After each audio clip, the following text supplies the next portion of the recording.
Ah, Allô, allô, allô. voilà, oui, ça y est, on Voilà. vous a retrouvé. Bonjour à tous. Alors, Bonjour, cher voilà. Pascal. Est-ce que vous m'entendez? Oui, oui, Meir, absolument. Alors, je vous représente simplement brièvement. Vous êtes donc docteur en géopolitique, maître de conférence à l'Université hébraïque de Jérusalem. Alors, avec vous, il nous reste malheureusement moins de temps que prévu, mais on ne peut pas ne pas parler de la reconfiguration globale en cours au Moyen-Orient. Et c'est un sujet sur lequel, évidemment, Meir Masri, vous avez beaucoup à nous dire et évidemment, bien sûr, sur les accords d'Abraham. Combien de temps je vais avoir alors, du coup? Écoutez, je vous laisse la moitié, 10 minutes. Ah, seulement. Bon. Ah, perdu. Mais bon, Bon. je me Alors, tais, je donc, vous laisse la parole. donc le Moyen-Orient en bouleversement, il n'y a rien de nouveau. Le Moyen-Orient est en bouleversement depuis plus d'un demi-siècle. La région est toujours en ébullition. Elle est déchirée par de multiples conflits. Des organisations terroristes sont plus puissantes que jamais. Des pays ont perdu le tiers, voire même la moitié de leur superficie qui ont été récupérés par des organisations djihadistes. Je pense à la Syrie, je pense à l'Irak avec les avancées de Daesh. Je pense également au Yémen où Al-Qaïda aujourd'hui joue un rôle important dans le spectre politique et on en est aujourd'hui à négocier avec Al-Qaïda. Ça fait partie des acteurs reconnus avec lesquels les Américains négocient. Mais en même temps, et paradoxalement, alors que le régime iranien n'a jamais été aussi proche de nos frontières en Israël, alors que des milices comme le Hezbollah et le Hamas n'ont cessé de développer leur capacité de nuisance avec des missiles qui peuvent atteindre les grandes agglomérations israéliennes, et bien paradoxalement, la place d'Israël au Moyen-Orient n'a jamais été aussi importante. Israël occupe une position de plus en plus significative et pour la première fois, Israël fait partie d'un camp, fait partie d'un axe régional, ce que certains appellent l'axe arabe modéré ou d'autres appellent l'axe sunnite modéré pour y inclure la Turquie peut-être. Mais en tout cas, moi j'appelle ça l'axe des États contre l'axe des non-États. Les États responsables qui raisonnent en termes de souveraineté, en termes de frontières, en termes qui respectent le droit international, et puis d'autre part, il y a des régimes idéologiques et des milices qui défient ouvertement l'ordre international et qui soutiennent le terrorisme. Alors, je voudrais vous parler ici de quelque chose d'absolument inédit qui a eu lieu en 2020, l'année du corona, mais il n'y a pas eu que le corona. Justement, il y a eu la signature de 4 traités de paix avec 4 États arabes. Ce sont les fameux accords d'Abraham. Alors, je vous propose d'abord d'évoquer les faits, ensuite de comprendre les raisons pour lesquelles ces accords ont été signés précisément cette année, et puis enfin, on parlera de l'impact de ces accords sur la politique, sur la position d'Israël dans la région et sur le Moyen-Orient de façon plus globale. Alors, s'agissant des faits, des relations existaient déjà entre Israël et plusieurs de ces pays, et plusieurs pays arabes, y compris des pays du Golfe. Dans le sillage des accords d'Oslo, des bureaux d'intérêt avaient été ouverts à Doha, la capitale qatari, dans plusieurs pays de la région, à Mascate, la capitale omanaise. Et puis, en 2002, avec le début de la deuxième intifada, ces bureaux avaient été interrompus. Néanmoins, des relations ont toujours existé entre Israël et ces pays, et ces relations n'ont cessé de se développer. Seulement, plusieurs de ces pays ont décidé de rompre avec l'ambiguïté, de rompre avec ces relations semi-clandestines, semi-secrètes qu'ils ne cessaient de nier en langue arabe et de chercher à développer dans les arènes internationales et dans leurs relations bilatérales avec Israël. Le deuxième élément, pourquoi on parle de paix en réalité? Alors, vous avez peut-être suivi les débats en Israël. Nous avions un gouvernement qui a duré environ un an, qui était un gouvernement d'union nationale, qui était extrêmement fracturé et avec des composantes qui se comportaient comme une opposition au sein même du gouvernement. Et on a vu qu'en Israël, on parlait tantôt de paix, tantôt de normalisation. L'opposition en Israël, sous la direction de M. Lapid, ne cessait de dire « Ah, mais il n'y a pas de paix de toute façon ». Ce sont des accords de normalisation et non pas des traités de paix parce que nous n'avons jamais été en guerre avec ces États. Et donc, qu'est-ce qui justifierait l'emploi du mot paix? On fait la paix avec ses ennemis et non pas avec des pays avec lesquels nous avons des relations. Nous avons donc vu que il y avait déjà sur le plan sémantique une controverse quant à l'usage du mot paix. Néanmoins, ces pays ont demandé à ce qu'Israël emploie le mot paix. Tout simplement parce que le mot normalisation a pris une signification assez péjorative durant les dernières décennies. Le mot tatbiya, normalisation, tatbiya, rendre la chose tabi'i, ça vient de tiv'i en hébreu, tabi'i, ça veut dire naturel. Ce mot est devenu très péjoratif parce qu'il a été utilisé pour condamner l'Égypte de Sadat puis de Moubarak et pour aussi condamner la Jordanie de Hussein puis d'Abdallah. Et donc le choix a été d'aller vers quelque chose de nouveau, d'employer le mot paix et non pas le mot normalisation. Ça n'empêchera pas malheureusement l'opposition en Israël d'utiliser le mot normalisation tout au long de cette période, y compris même au sein du gouvernement israélien. Ça veut dire les ministres du Likoud, c'était un gouvernement paritaire, les ministres du Likoud et des partis alliés au Likoud disaient paix, les traités de paix, nous avons signé la paix, tandis que Benny Gantz et le chef du parti travailliste parlaient systématiquement de normalisation et d'accords de normalisation, comme si c'était une façon d'essayer de minimiser, de diminuer la portée de ces traités, qui étaient des traités, bien entendu, d'une ampleur inédite.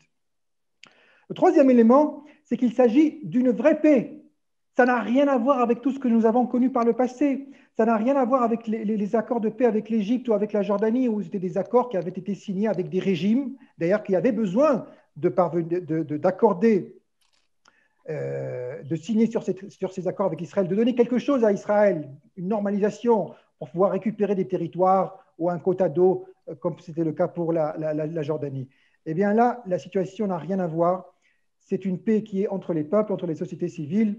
Des délégations de ces pays ne cessent d'arriver en Israël en plein corona. Des étudiants se sont inscrits dans plusieurs universités israéliennes. Hier, même sur la chaîne de télévision, que vous connaissez très bien, la chaîne I24, mais en langue arabe, un étudiant qui s'appelle Mansour Ben Shamer Al-Marzou, qui est un étudiant émirati, est interviewé, qui fait ses études à l'université de IDC, à Herzliya, l'Institut interdisciplinaire.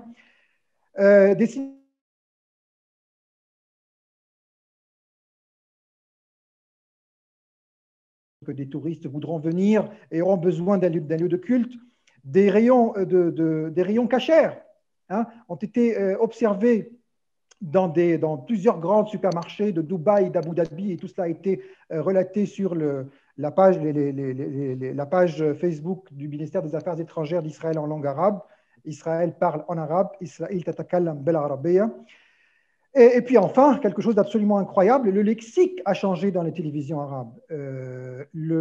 Si par exemple on prend le cas des Émirats arabes unis, eh bien on verra que le directeur de l'Institut de l'audiovisuel des Émirats arabes unis, du Centre de l'audiovisuel des Émirats arabes unis, a décidé de façon tout à fait formelle, et cela est tout à fait respecté depuis le mois de septembre 2020, à ce qu'un certain nombre de mots qui pourraient blesser les Israéliens ou porter atteinte au processus de paix que les Émiratis considèrent bien sûr comme un processus qui doit s'élargir et comprendre de plus en plus de pays arabes, eh bien ce sont des mots qui blessent et qui ne doivent pas être employés et qui sont même bannis du vocabulaire officiel des médias officiels émiratis. Comme le mot Nakba.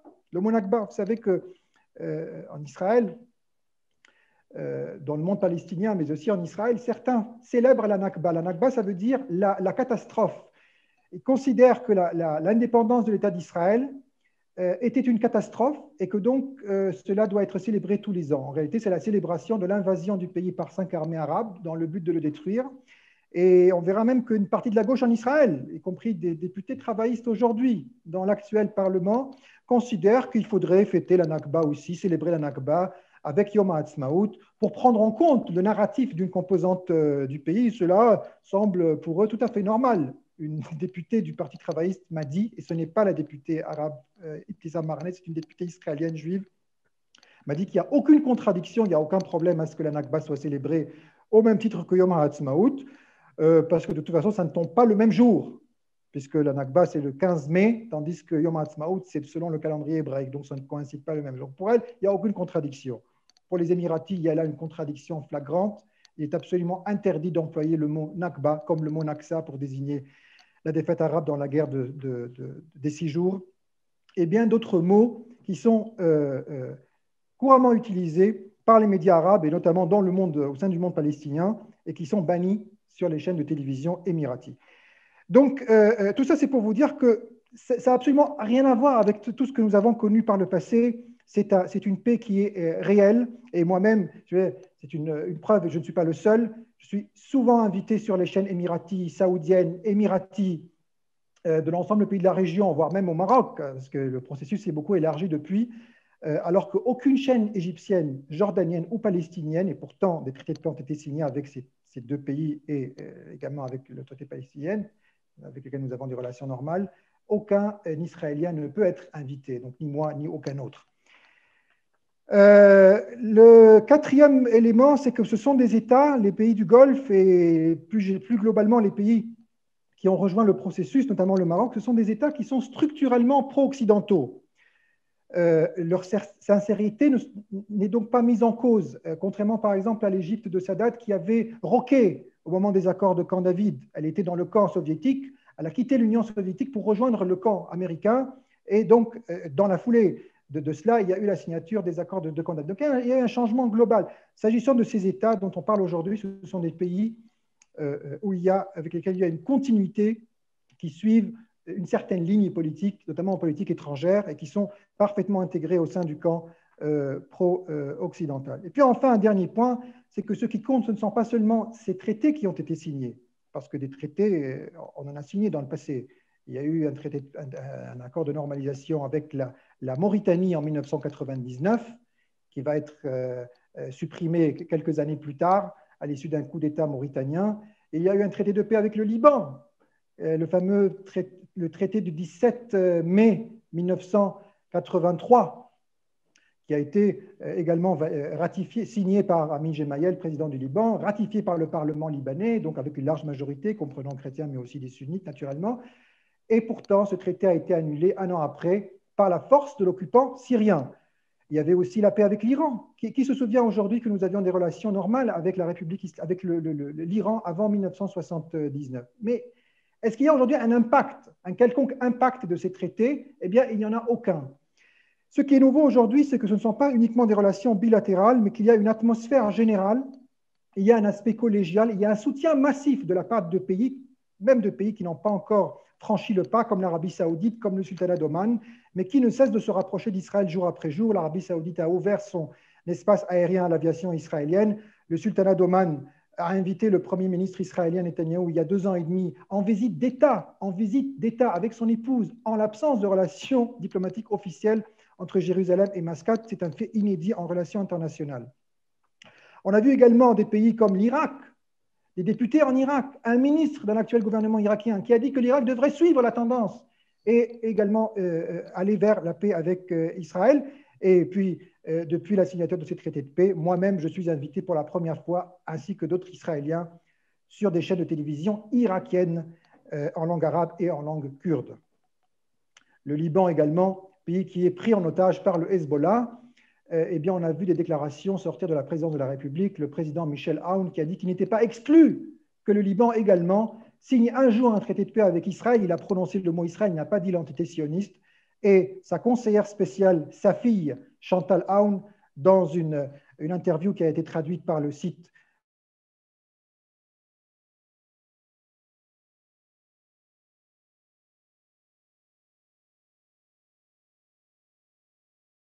arabe aujourd'hui, où les Émirats arabes unis, l'Arabie saoudite et l'Égypte, 3 pays qui sont aujourd'hui qui ont des relations avec Israël, l'Arabie saoudite de façon informelle, les Émirats arabes unis de façon officielle, donnent le ton.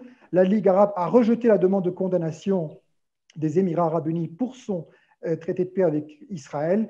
La Ligue arabe soutient aujourd'hui ces accords de paix et a refusé donc de les condamner. Donc tout cela pour vous dire que nous sommes face à quelque chose de très important, à une dynamique régionale et non pas à de simples traités bilatéraux entre États qui pourraient être par la suite supprimés ou qui pourraient changer de nature. Alors la question qui se pose naturellement, pourquoi tout cela? Pourquoi ces pays cherchent la paix avec Israël? Alors je vais vous dire, il y a 2 types de raisons. il y a des raisons qui sont évoquées officiellement et qui sont même des prétextes pour ces pays pour justifier, pour commercialiser ces traités de paix auprès de leur opinion publique. Et puis, il y a des raisons qui ne sont pas évoquées et on en parlera également parce que c'est important. Alors, officiellement, ce qui va être dit, il y a 5 raisons. La première, c'est que ces pays vont vous dire qu'ils suivent la tendance amorcée par l'Égypte de Sadat en 1978 avec la signature des accords de Camp David et le traité de paix qui en aboutira en 1979 et que donc c'est le sens de l'histoire. L'Égypte a eu raison, la Jordanie aussi, et bien nous on ne fait que suivre la tendance. Ce n'est pas très exact parce qu'on se souvient que lorsque l'Égypte a signé la paix avec Israël, elle a été condamnée par l'ensemble des pays arabes. Elle a perdu son siège au sein de la Ligue arabe. Elle a été expulsée de la Ligue arabe. Le siège de la Ligue arabe, qui était situé au Caire, a été transféré à Tunis. Seulement 2 pays ont refusé de condamner l'Égypte et de rompre leurs relations diplomatiques avec l'Égypte. C'était le Soudan et le Sultanat d'Oman. Mais à part cela, tous les pays ont rompu leurs relations. Il n'y avait plus d'ambassadeurs et d'ambassades au Caire, dont les Émirats arabes unis, dont l'Arabie saoudite, dont Bahreïn, dont le Maroc. Et donc, il est évident qu'il y a un revirement, que ce n'est pas du tout approprié ni exact de dire que ce qui se passe aujourd'hui est dans la continuité et que ces pays ont toujours soutenu cette tendance. Non, il y a un revirement. Ils se sont rendus compte que l'approche n'était pas la bonne et qu'il fallait en adopter une nouvelle. Et donc, on va voir des documentaires sur les accords de Camp David, Sadat Begin, en boucle dans les médias des Émirats arabes unis, d'Arabie saoudite, etc. Et ce qui fait plaisir aux Égyptiens et aux Jordaniens, puisque la pression qui était sur eux diminue. Ils ne se sentent plus coupables d'avoir signé la paix avec Israël. Au contraire, ils se sentent encouragés, puisque de plus en plus de pays considèrent que c'était bien et qu'au contraire, cette tendance doit s'accentuer et que le cercle de la paix régionale devrait s'élargir. La deuxième raison, c'est qui est évoquée bien sûr, hein, qui n'est peut-être pas la principale, mais elle est en tout cas évoquée régulièrement, c'est la motivation économique. Les Juifs sont doués pour les affaires, les Israéliens, les Juifs sont doués pour les affaires. Alors, on va gagner beaucoup d'argent. Il faut savoir que ce sont des monarchies très très capitalistes, bien sûr, avec beaucoup d'étrangers, avec une main d'œuvre bon marché. Et tout est axé autour du capitalisme. Et donc l'idée, c'est qu'on va faire de grands projets et on va faire des affaires avec ces Israéliens, sous-entendu ces Juifs. Et après tout, il n'y a rien de très méchant dans cette réflexion. Elle rejoint ce que disait Herzl dans ses écrits.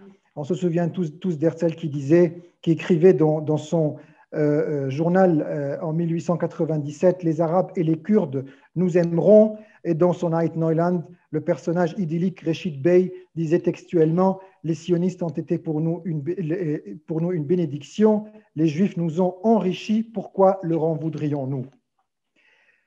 La troisième raison évoquée, c'est, ça va vous paraître un petit peu bizarre ce que je vais dire, c'est que Israël fait partie des ennemis historiques du monde arabe. Alors, si c'est un ennemi historique, alors pourquoi c'est bien de faire la paix avec lui? Eh bien, justement, comme ça, on en aura moins d'ennemis. Donc, c'est très différent, bien sûr, de toute la logique que nous connaissons avec les Palestiniens, les autres pays qui étaient en guerre contre Israël. L'idée, c'est que le monde arabe, et ça revient tout le temps dans le discours officiel, le monde arabe a 4 ennemis aujourd'hui, traditionnels, historiques, l'Iran avec son idéologie, le Velayat Faqih, qui cherche à répandre le chiisme un peu partout, la Turquie, post-ottomane, d'Erdogan, Israël, conflit israélo-arabe, israélo-palestinien quand même, un pays avec lequel il n'y a pas de relation, il y a eu plutôt des guerres, et puis le mouvement des frères musulmans, considéré aussi comme si c'était un pays, un des 4 ennemis. Et donc, si on peut sortir du cercle de la confrontation l'un de nos 4 ennemis historiques, eh bien, ce serait là un acte de haute stratégie. Et donc, c'est comme ça que la chose est perçue. Donc, on a réussi à enlever de la liste de nos ennemis un pays, à savoir Israël. Et donc, c'est quelque chose d'incroyable et un acte très courageux, très intelligent. C'est comme ça que c'est perçu. Et il faut dire que ça reflète quand même un sens du pragmatisme assez intéressant et qui a été très absent dans la région pendant les dernières décennies.